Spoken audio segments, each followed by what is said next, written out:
la jolie communauté de Laetitia. Alors, pour répondre à la question, quelle est ma pièce préférée? Ça n'a pas été simple, parce que des pièces préférées, j'en ai plein.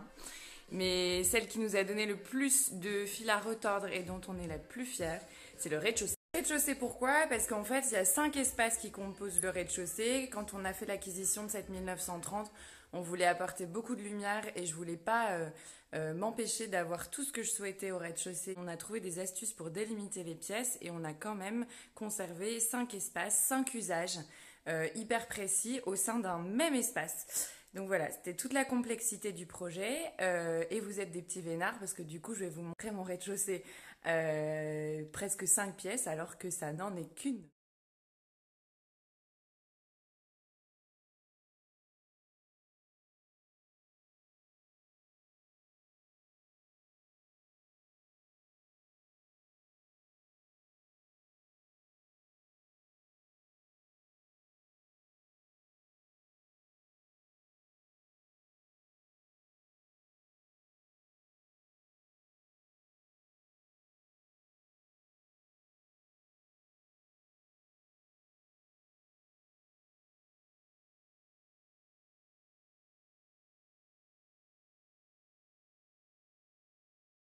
Alors, si je ne devais garder qu'un seul objet, ça aussi c'est hyper galère parce que franchement, je mets tellement de temps à les trouver, mes objets déco, et tellement de passion que je me suis arraché les cheveux. Mais quand même, c'est cette suspension. Elle est loin d'être commune, c'est aussi pour ça que j'ai craqué pour cette suspension. Je l'ai vraiment très rarement vue dans un intérieur, voire jamais.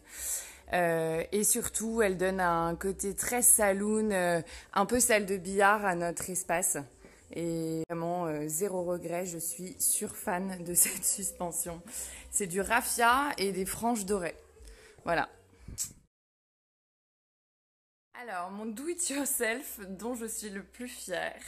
Je me marre parce que ma petite communauté est très bien placée pour savoir que j'ai eu des gros foirages, mais il faut essayer. C'est un masque, une sculpture que j'ai fait moi-même. Voilà, donc c'est ce masque qui repose fièrement sous ma table en verre pour que tout le monde le voit. Et c'est un masque que j'ai réalisé en grès avec une patine imitation bronze parce que je suis fan de bronze, mais le bronze c'est un chouille plus compliqué à travailler. Alors, mon conseil déco pour se sentir bien chez soi, j'ai adoré répondre à cette question parce que ça me tient vraiment à cœur comme sujet, c'est de s'entourer d'objets qui signifient quelque chose pour nous afin de personnaliser au max son intérieur. Alors quand je dis ça, déco chargée d'histoire, ça veut pas forcément dire vintage, brocante et tout, parce qu'on peut pas être tous amoureux de ça. Mais par contre de savoir pourquoi tel ou tel objet est là, pourquoi il est à cette place-là, est-ce qu'on l'a rapporté d'un voyage, est-ce que ça nous a provoqué un coup de cœur quand on l'a vu.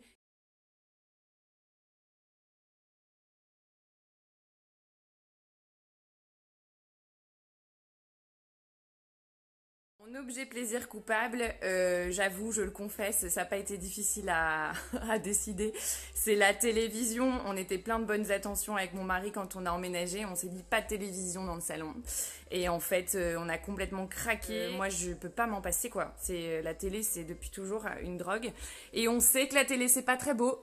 Du coup, pour pallier à ça, parce que c'est plaisir coupable, mais déco quand même, on a investi dans une télé qui s'appelle la télé Frame de Samsung, qui est une télé qui se transforme en tableau quand on est dans la pièce. Donc la voilà la jolie, elle s'intègre parfaitement à notre intérieur grâce à un cadre en bois et des visuels qui sont dans les bases de données. Et en fait, elle détecte notre présence quand on est dans la pièce. Donc écologiquement parlant, c'est quand même aussi bien. C'est qu'elle est en écran noir, mais quand on arrive dans la pièce, elle s'allume. Voilà, donc franchement, tous nos invités s'y trompent et je suis pas peu fière. Le câble, on l'a passé dans le placo derrière et on n'y voit que du feu. Plaisir coupable, mais déco quand même.